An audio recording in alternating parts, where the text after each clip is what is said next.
श्रीमान् वेङ्कटनाथार्य कवितार्किककेसरी वेदान्ताचार्यवर्यो मे सन्निधत्तां सदा हृदि। अथ त्रयोदशः सर्गः। प्रसादभाजः प्रतिनिर्गतां तां प्रासादतो वासववल्लभायाः समग्रशक्तिः समयोपयातः प्राणेश्वरीं प्राप्तुमियेष शौरिः।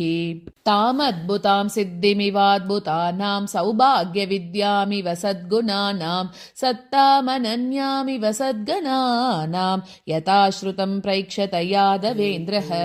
अङ्गैरवज्ञातकदम्बगोलैः अस्पन्दमन्देन विलोचनेन लीलोपशान्त्या लिखितेव साभूत् दामोदरे दृष्टिपदं प्रयाते।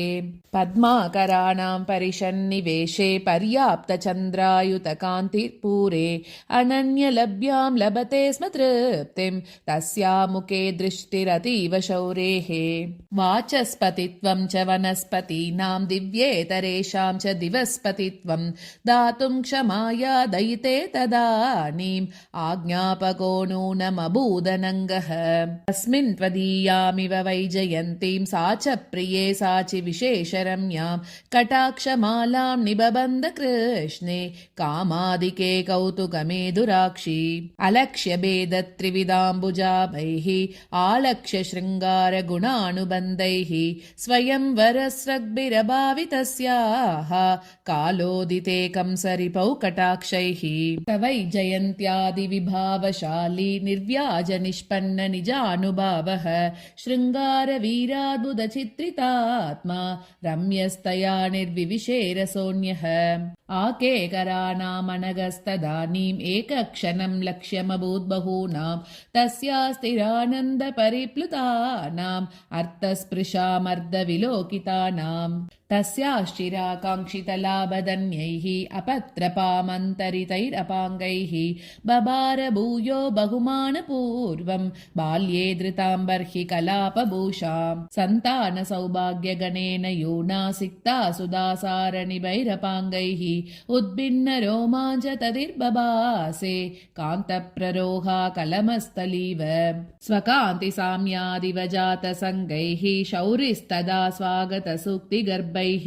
प्रियासखीनामभजत्प्रहृष्टैः उद्वीक्षणैरुत्पलपुष्पवृष्टिम्। सरुक्मिणी नेत्रचकोरचन्द्रः सा तत्प्रहर्षाम्बुजपूर्वसन्ध्या तदद्भुतद्वन्द्वमवेक्ष सद्यो ययुस्तुलामप्सरसामनूनां तयैव तादात्म्यमिवागतानां तस्या सखीनां सममाविरासन् परस्य वीक्षां प्रतिसल्लवन्तो वक्रोक्तिगर्भा इव मन्दहासाः।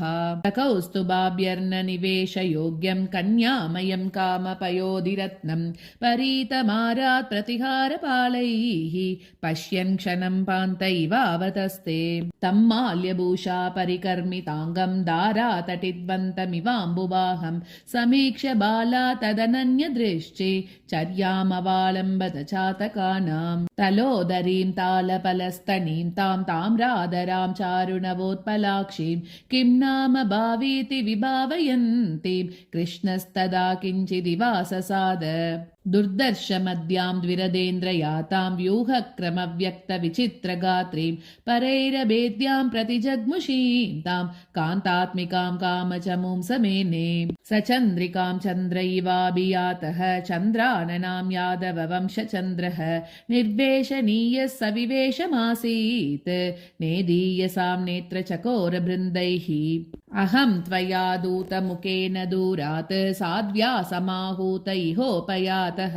माते भयं बूदिति मञ्जुभाषि तामग्रहीतग्रकरे मुकुन्दः। प्रियेण सा तेन गृहीतहस्ता तत्वक्त्र दिव्याम्बुजषट्पदेन विलोचनेन व्यवृणोत्सखीभ्यः कृतार्थतां क्षीबदशोल्बनेन। प्राचोऽवतारानतिशय्य भूम्ना सा रुक्मिणी तेन वृता चकाशे तस्यैव रूपान्तरदूरवृत्तिः कन्दर्पजन्मानुगुणेव कान्तिः मल्लीविकासोज्ज्वलमन्दहासा रोमाद्गमैराहितकोरकश्रीः समेयुषी सन्ददृशे तदा सा वसन्तलक्ष्मीरिव माधवेन अगर्मजस्वेदगणावकीर्णाम् अभीतिजं वेपदुमुद्वहन्तीम् अनुष्णबाष्पोदयमन्तराक्षीं विलोक्य देवीं विपुरभ्यनन्दत् हरिप्रियां केसरिणीमिवैनां दुरासदामन्य नृपद्विपेन्द्रैः सखी जनः प्रीतमनानि दद्यौ ययौ च केदं निजविप्रयोगात् मितो गुणैस्तन्मिथुनं निबद्धं वियोगवैदेशिकसम्प्रयोगम् अजायदन्योन्यनिलीनभावं सखीदृशां सादरदर्शनीयम् जगत्त्रयार्तिप्रशमाय जातां विहारसंक्षोभितवैरिसिन्धुः देवेषु पश्यत्स्विव पूर्वमेनां जग्राहतां जाग्रतिराजलोके सपुष्पकं राम इव प्रियां स्वाम् उत्तारितां शत्रुभयादुदीर्णात् मनोजवं सत्यमनोरथस्ताम् आरोपयामास रतं रताङ्गी सा चामरौगैरुपचर्यमाना वातावधूतैरिव काशजालैः रराजनाथेन रतोदयात्रौ चन्द्रेण पूर्णेन शरन्निषेव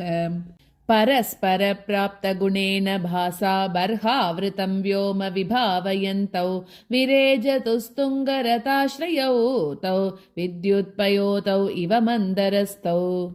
प्रभेव देवेन तमोपहेन प्रत्यग्दिशं तेन सह प्रयान्ति नित्यानपायित्वमजानतीनां सत्यापयामास निजं प्रजानाम् तामुद्वहं स्तामरसायताक्षः रत्नौगदीप्तेन रतेन देवीम् आत्मानमेवार्यममण्डलस्थं विद्यासकं व्यञ्जयति स्म वीरः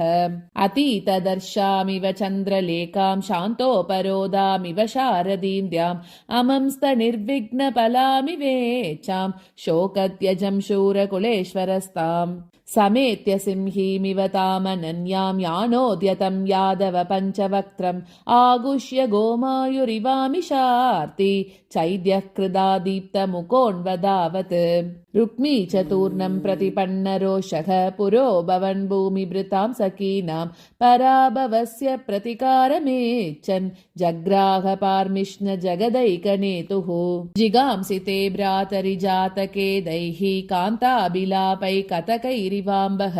मनः प्रभेदे सहजां प्रसतिं सत्त्वादिकं सात्वतवंशगोप्तुः सवीक्षमानः सविलासनेत्रं वल्गुस्मितं वामदृशो मुखाब्जं तदुक्तिभिः स्वादुतमाभिरासीत् आप्यायितो नूनमनाविलाभिः अनुद्धृतां वैरिचमूं स वीरो बलेन रुद्ध्वा निजबाहुनैव विनिर्दिशन्मार्गभवान् विशेषान् विश्वासयामास विदर्भकन्याम् प्रिया सहायः पदवीं स गच्छन् द्रागीयसीं दारुकसारथिस्ताम् उदग्रवेगान् उददेरनूपे वीतीञ्चनं विश्रमयां बभूव भयार्णवादुद्धृतया स्वयासौ श्रियेव साक्षादनुभूयमानः पयोधिरूपां परिगां विलङ्घ्य द्युसंमितां द्वारवतीमयासीत्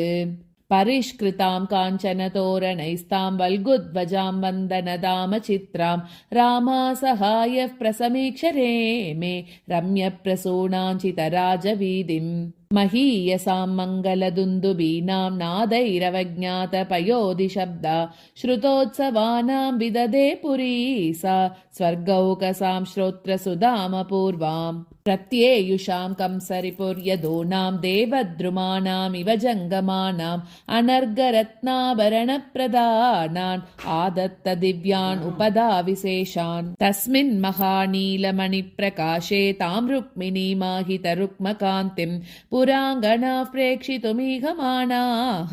स्वर्गादिकानारुरुः स्वसौदान् कलक्वनन्नूपुरचारुवाद्यं कर्णावतं सोदितभृङ्गगीतं कस्याश्रितन्वागतनाट्यवेदं लीलागतं लास्यमभूतपूर्वम् परिच्युतं किञ्चिदिवान्तरीयं काचित् समालम्ब्य सहैव काञ्च्या क्षिप्तेव तीव्रेण कुतूहलेन क्षणेन वातायनमाससाद आमुच्यताटङ्गमनङ्गचक्रं सव्येतरे सत्वरमाव्रजन्ति अन्येण काचिद्वृषमा बभासे कर्णेन कैवल्यविभूषणेन उदञ्चिता बाहुलतेतरस्या मौलिस्रजा हस्तगृहीतयासीत् जगज्जिगीषोर्मदनस्य जयित्री पताकयेवाद्भुतकेतुयश्चिः प्रकोष्ठबाजः प्रियशारिकायाः पयस्वयं सादरमर्पयन्ति गवाक्षमागम्य गजेन्द्रयाता काचित् प्रसस्मार कृतावशेषम् प्रचारवेगात्रिटितेन चक्रे हारेण मुक्ता फलवर्षिणान्या अधूरतः सन्निहतस्य शौरेः आचारलाजाञ्जलिपूर्वरङ्गम् स्तनांशुकं स्रस्तमबुध्यमाना सखी जने सस्मितमीक्षमाने परामृशन्ति वितता न काचित् प्रतिक्रियां पाणिनकांशुजालैः सखीत्रितैश्चामरतालवन्तैः आश्यानतां प्रापितमङ्गरागं विलोकिते शार्ङ्गिनि विह्वलान्या श्वासानिलैशोषमिवाणिनीशत् प्रसादयन्तीमवदीर्य दात्रीमङ्गैरसम्भावितभूषणान्या समीक्ष्य कृष्णं सहसोपजातैः परिष्क्रियामाद्रियतेव भावैः ब्रुवा स्फुरन्त्या मदनस्य मौर्वीं जागादरेकामभिदर्शयन्ति अन्यानुशक्तेऽपि हरौ वियातां प्रायुङ्क्तदूतीमिव दृष्टिमन्या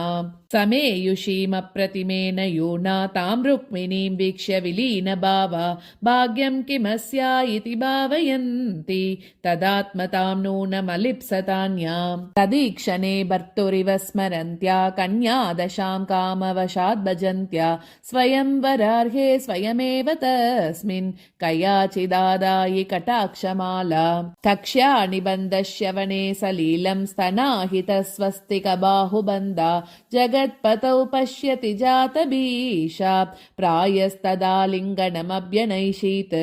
रतेन तं राजपतेः प्रयान्तं निर्व्याजसङ्गेन निशामयन्ति त्यक्ता निमेषैरपरान्वकार्षीत् चित्राङ्गनानां सुरयोषितां च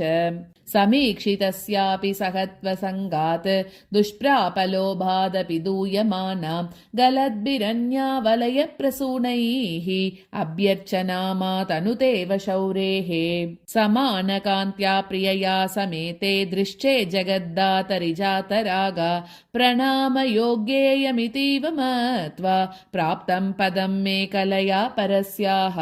तासां तदेकोत्सुकदर्शनानां समाधिबाजामि वशे मुषीणाम् अलं प्रभुस्सोऽपि न मादुमासीत्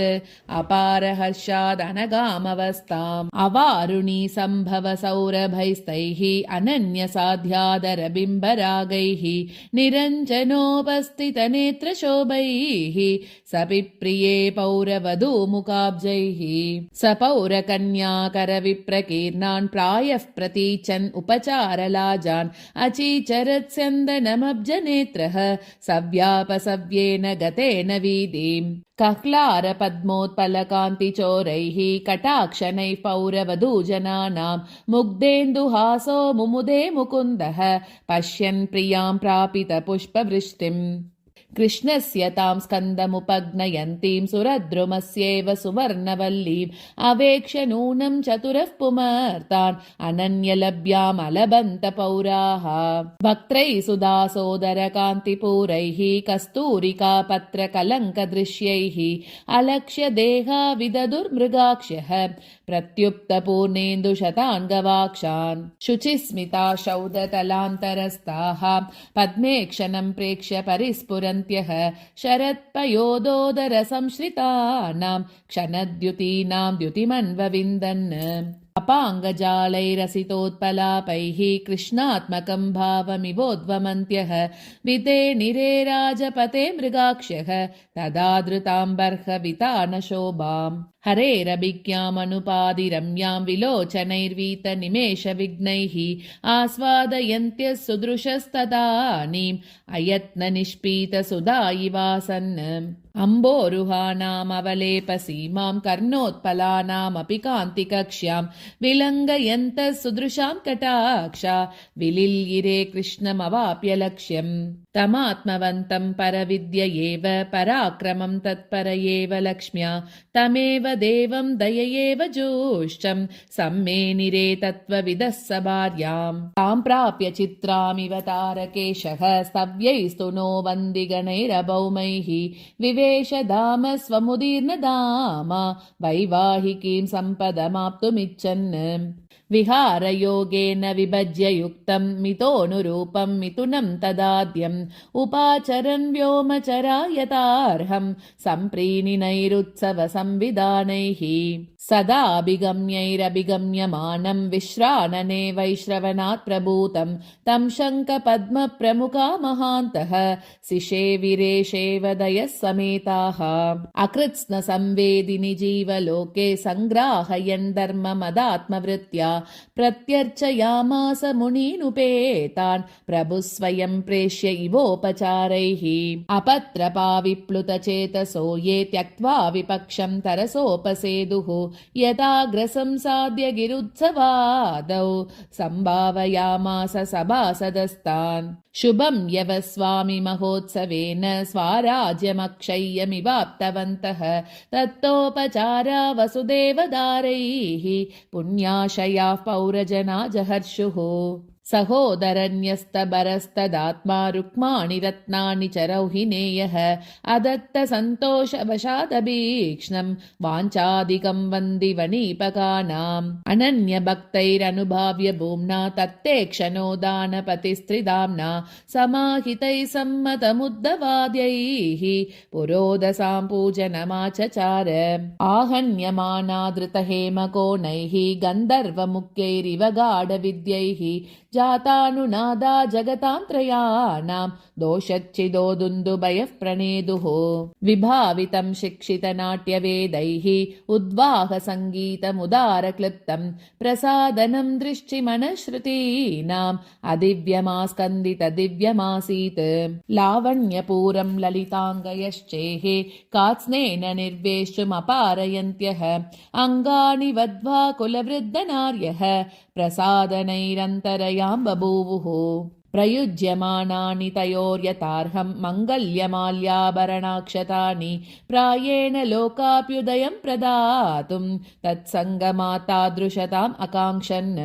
अरादिपक्षार्णवमन्दराभे हस्ते हरेर्यत्तदभन्ति सूत्रं तदा ददे स्थानवशादभीक्यां संवीतनागेन्द्रनिदर्शनीयाम् समेदितस्तस्य विवाहवह्निः पुरोदसा पुण्यकृदग्रिमेण प्रदक्षिणावृत्तशिखाकलापः प्रायेण नीराजनमाततान् आशास्य लाजाञ्जलिहोमबाजा क्षेमाशिषा किञ्चिदशेषहृद्यम् अन्योन्यमाकेकरसस्मिताक्षौ अपश्यतामादिमतं वदितौ वैलक्ष्यडोलामिव संश्रितानां विलोचनानां ववृदे विहारैः तयोरनन्यादृशवैभवानाम् अन्योन्यराजीवमधुव्रतानां परस्परं पाणिसरोजयोगात् बभूवतुस्तौ पुलकाञ्चिताङ्गौ अस्विद्यतां च ज्वलनस्तु मन्दैः असूतधूमैरधिवासमात्रम् समन्त्रकं साक्षिणि हव्यवाहे सख्योचितां सप्तपतिं भजन्तौ स्वशासनेन स्वयमन्वयैं ताम् आचारमागन्तुकदम्पतीनाम् अन्वेतु विष्णु स्वयमित्युदीर्य प्रियां परादीन इवानुगच्छन् जायापतीनां जगदुद्भवानां भव्यां दशां भावयति स्म नाथः आत्मानमेव स्वयमग्निरूपं परिक्रमैः पर्यचरत् स देवः विश्वस्य बाह्यान्तरनित्यवृत्त्या न कर्मकर्ता च य एव येषाम् प्रदक्षिणेन क्रमणेन ताभ्यां तत्तार्चनो दिव्यवधूवराभ्यां नूनं तदानर्च विगूर्णनेन स्वान्तस्थितौ वह्निरपि स्वयं तौ तस्या सलीलं चरणारविन्दं कामी गृहीत्वा करपङ्कजाभ्याम् आस्थापयत्यां त्रिशतं मुकुन्दः सा भूत् स्वयं मौलिमणिश्रुतीनाम् यदत्र कर्मण्य यथा कृतं तत् स्विष्टं क्रियातग्निरिति ब्रुवाणः स्वतेजसा भावितविश्वतेजाः स्वाहासकं देवमुपास्तदेवः रामस्य सीतेवरमेव विष्णोः अमुष्य भूयास्त्वमिहैकपत्नी इत्यूचिशो यादववृद्धदारान् प्रीताशया प्रेक्षत सा सनाता वरेण वन्द्येन सुरासुराणां मङ्गल्यसीमान्तबुवाच वद्वा समीक्षिता ब्रह्मसुतस्य पत्नी सर्वैरभूत्सादरदर्शनीया तदेकभावातमनन्यभावं नाथ प्रिया नाथमनुव्रजन्ति अभीष्टसिद्धेरधिदेवतेयं यद्वा सवित्रीति यथार्थमूचे मनुष्यतां मानयतो विहारैः स्वामेव देवीमुपयच्छतस्ते समेधतां मङ्गलमित्युषन्तः सत्याशिषस्तं मुनयः शशंसुः कृताशिषं कृष्णगृहेश्वरीं तां पुरोदसा पुण्यमनोरथेन सकौतुकां कौतुकिनः सुरत्नैः अभ्यर्चयामासुरमात्यवृद्धाः प्रदायताभ्यामुपदा समीचिः प्रत्यागता स्वानि गृहाणि पौराः आशापतीनां विभवादनूनां तत्रैव ते सम्पदमन्बभूवन् स्त्रीपुंसनाम्ना बहुधा विभक्तं विश्वं ययोरेव विभूतिमाहुः नयो जगौ द्वारवतीं नताभ्याम् अङ्गीकृतामादिमदम्बदिव्याम् वधूसखे तत्र जगन्निवासे वसत्यमर्यादगुणानुभावे तस्मिन् निवासीदनपाय भावा तस्यां नगर्याम् अपि रुक्मिणी श्रीः तस्याः कटाक्षैर्विहिताभिषेकः तद्बाहुना कल्पितकण्ठमाल्यः अवापशोभामधिकां मुकुन्दः सौभाग्यसिंहासन सार्वभौमीम् कदम्बकोलश्रियमाक्षिपन्तं कन्दर्परूपोदयपूर्वरूपं प्रिया परिष्वङ्गरसेन धन्यं प्रीताशयो बह्वमदात्मदेहम्